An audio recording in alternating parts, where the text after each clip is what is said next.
Let's pray. Heavenly Father, He is risen. He's risen indeed. Thank you. In Jesus' name, amen. So a favorite quote, Easter quote, is from Frederick Buechner. He said, "The earliest recorded reference of the resurrection is St. Paul's, and he makes no mention of an empty tomb at all. But the fact of the matter is that in a way it hardly matters how the body of Jesus came to be missing, because in the last analysis, what convinced the people that he had risen from the dead was not the absence of his corpse, but his living presence. And so it has been ever since." The early reference Pastor Buechner mentioned is the 15th chapter of 1 Corinthians, which I read at the opening of today's service. When St. Paul says, "I passed on to you what I received," historians believe that St. Paul, who by the way is writing this just 15 or 20 years after Jesus went back to heaven, is quoting an early Christian creed, a confession of faith. So Mary Magdalene, Joanna, the wife of Chuza, and Mary, the mother of James. Now these three women, two named Mary, which is why they have to tell us one is Mary Magdalene, and the other one, by the way, is Mary, the mother of James. And she, by the way, happens to be Jesus' mother's sister, which makes it Jesus' aunt. I'll let you figure that out. Anyway, Mary Magdalene and Joanna are first mentioned in Luke 8, where it says that they were healed of demons and diseases. And Luke notes that they supported Jesus' ministry from their wealth. Now, the third musketeer is Joanna. She's the wife of Chuza, who happens to be King Herod's chief steward. Now, they support Jesus' ministry, not like an investment that they expect a return on, like the stock market, but rather as a thank you for all that Jesus did for them. And now they're trying to enable Jesus to go out and do it to even more. As St. Paul would later say, if your gift is generosity, then be generous. And these ladies were. On the first Sunday after Good Friday, the Gospels say a number of women all had the same thought. They all headed to the tomb early in the morning. Social media would have allowed them to have created a "come help us anoint the body of Jesus" event, but they didn't have social media. Now, being faithful Jews and friends, and knowing that Jesus' body had not been properly anointed before it was put in the tomb, well, they were willing to put up with the danger, the stench, the pain, and the tears so that they could honor the teacher one last time. This, by the way, makes them heroes of the faith. We've had way too many funerals at our Savior lately, and I miss those saints dearly. But the part that I have come to love is that moment when somebody says, "Do you remember when they," and then somebody else responds, "Oh, my favorite moment was when they." See, I wonder if Mary, and Joanna were reminiscing as they headed to the tomb. Do you remember when he cast out those demons? Do you remember when he fed all those people? How about when he raised that little girl and brought Lazarus back to life? Oh man, that's top 5 for sure. I still remember the look on the Pharisees' faces when he called them whitewashed tombs. Everything had been going so well with Jesus' ministry, and then it abruptly ended at 3 p.m. on Friday. Jesus cried out, "It is finished." He breathed his last, and that was it. Joseph of Arimathea got permission to take Jesus' body off the cross, put him in a tomb. But it was literally just minutes before the Sabbath, and so they had to hurry, so there was no time to anoint his body. And the ladies all went home to remember. Now, we have no idea if they planned to meet as a group or just ran into each other as they were all headed to the tomb. These women were faithful, courageous, and diligent. And remember, it has to be noted that when all the other disciples, except John, had fled, these women, they stayed right there at the crucifixion in a holy vigil. So as they approached the tomb, their biggest question was, who's going to roll the stone away? They may or may not have known about the Roman guard and by the official seal, both of which would have prevented them from entering the tomb, regardless of who they were. But when they arrived, the stone had been rolled away. The guards had fled. Jesus' body was gone. That is something that they hadn't planned on. To quote Luther, what does this mean? Now, we say the tomb was empty, but the truth is, it was filled with all of our sins. Now, that's something that they could not see. But it also had a couple of angels. Well, at least men in dazzling white clothes, and that's something that they did see. Now, the moment that Luke uses the word dazzling, it causes people in my generation to think of Liberace and Elton John and Michael Jackson's sequined glove.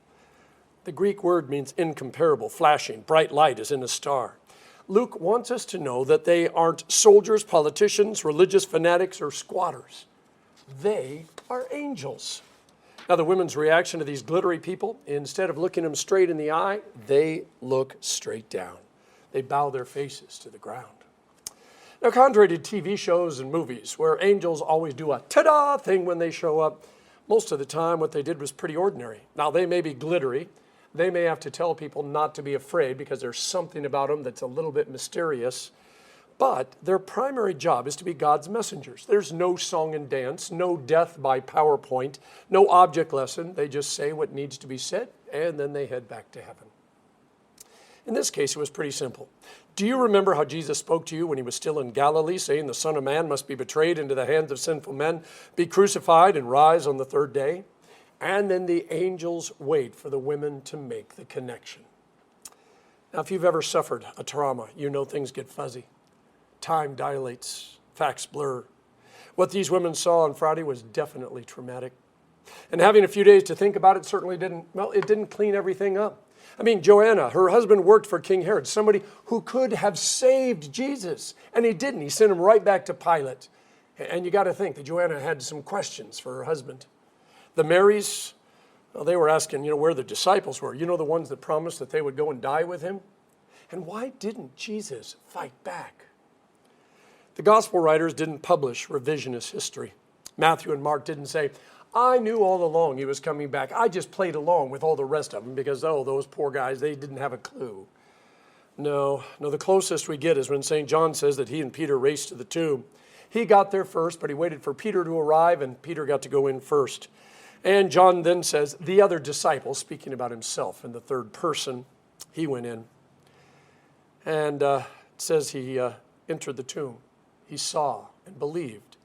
But it doesn't say what he believed. In fact, John goes on, they still did not understand the scriptures that he must rise from the dead. And so the disciples went home again. Now, as the women think about the angel's words, the grief and pain begin to lift. Jesus' words began to come back to him. Remember that time later on when he says the Holy Spirit is going to bring to remembrance everything that I said and did? They realized Jesus knew he was going to be betrayed. He knew he was going to suffer. He knew he was going to be nailed to a cross and killed. And if Jesus knew all those things, and they happened just the way Jesus said they were, then when he said he was going to rise from the dead on the third day, and you can see them going, 1, 2. Can you imagine the explosive experience that took place at that moment? The angels head back to heaven. The women run to where the disciples, minus Judas, are waiting.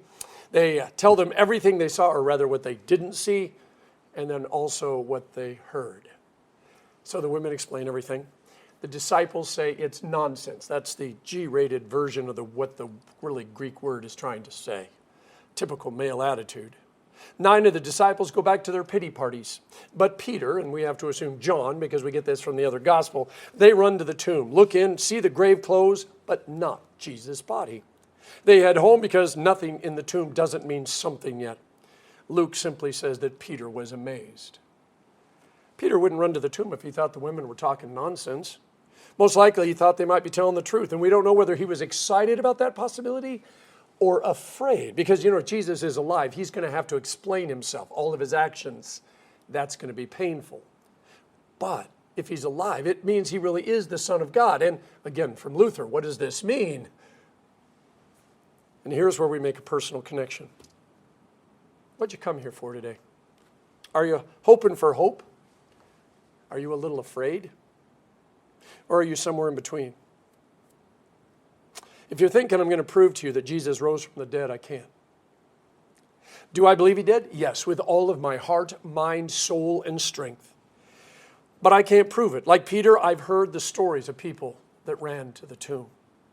My whole life, I have run to the tomb on Easter Sunday. I love the hymns and the scripture lessons, the smell of flowers, the Easter breakfast. But a few years ago, I realized that I am completely and totally dependent on God for my resurrection faith. There is no scientific, mathematical, or philosophical way for me to prove to myself or to you that Jesus rose from the dead. The resurrection is a God thing, pure and simple. Every year when I look in the tomb, I see exactly what Peter, Mary, and Joanna saw. But nothing doesn't necessarily mean something unless God takes that nothing and makes it into something, which is where faith comes in. When Peter looked into the tomb, all he saw was nothing. The body was gone, the grave clothes neatly folded. He had the testimony of the women who said they saw angels. He went home amazed. He needs to think on it, work through it, do some remembering, talk to other disciples to figure out what all this nothing means. But he's going to need some help. If you watched me die and you knew that I was really dead because the people who killed me were really good at what they were doing, like the Roman soldiers who killed Jesus, and 3 days later, somebody told you that they saw some angels who told you that I was still alive, that I had come back from the dead, and you ran to my office, and I wasn't there, but on my desk was an ice-cold tea, still sweating on the cup, some country music playing, and the beginnings of Sunday's sermon on the computer. Would that be enough to convince you that I was alive again? The witness of a pastor or a bunch of pastors or even an entire church body is not enough to prove that Jesus is alive.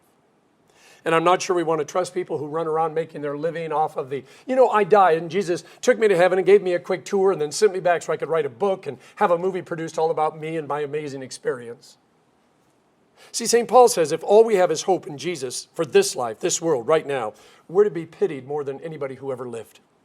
If all this is make-believe, something is just meant to comfort us when we're standing in a funeral or in a hospital or contemplating our own mortality, then the world should laugh at us, and to be honest, we should laugh at ourselves. Our life in questions and doubts and struggles with the resurrection are very much a part of what the empty tomb is all about. Like Mary Magdalene, Joanna, Mary the mother of James, Peter, and all the disciples, we cannot solve the mystery of the resurrection. We must enter into the mystery of the resurrection. The mystery of the resurrection is not something to solve. It is something to live in, to rejoice in, and to give thanks in. God brings us through the cross and tomb into a new life that is unlike anything that we imagined. Easter is not about getting matching t-shirts that say, Jesus is alive, or wearing a cross around our neck, or even going to church every Sunday. Easter is not a yearly remembrance or a holiday. It can't be. Remember what Pastor Buechner said? What convinced the people that Jesus had risen from the dead was not the absence of his corpse, but his living presence. I see Jesus alive in all of you. I see him alive in all of you every single day. The things we get to do, the lives we get to make a difference in, the miracles that we can't explain any other way. An empty tomb can't do that.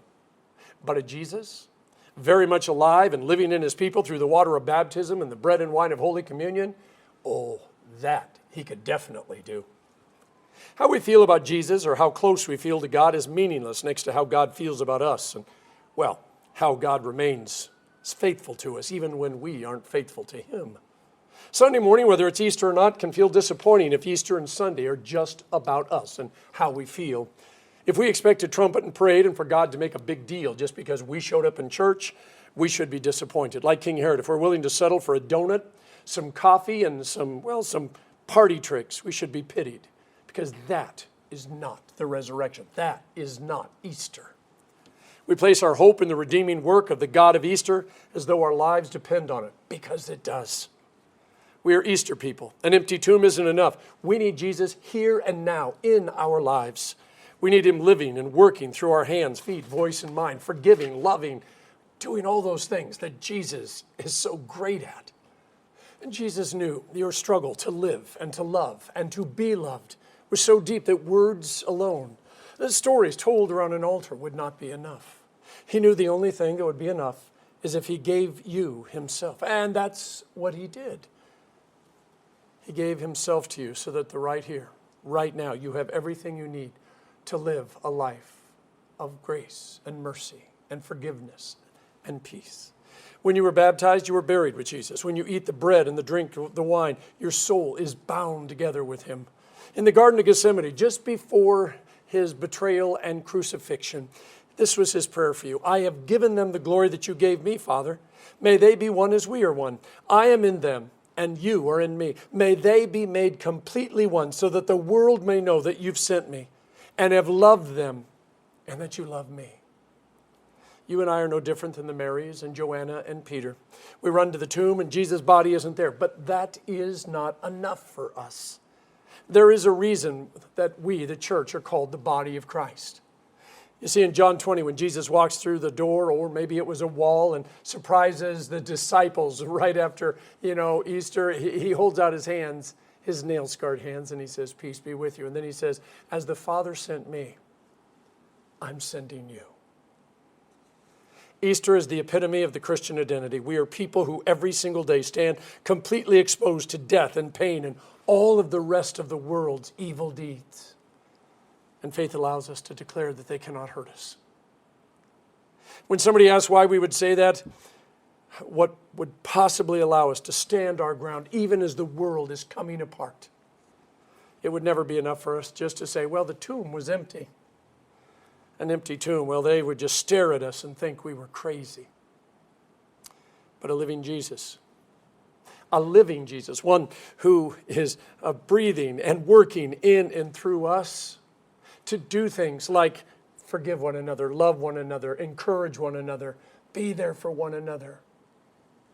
Yeah, that would be enough proof. In the name of the Father, and of the Son, and of the Holy Spirit. Amen.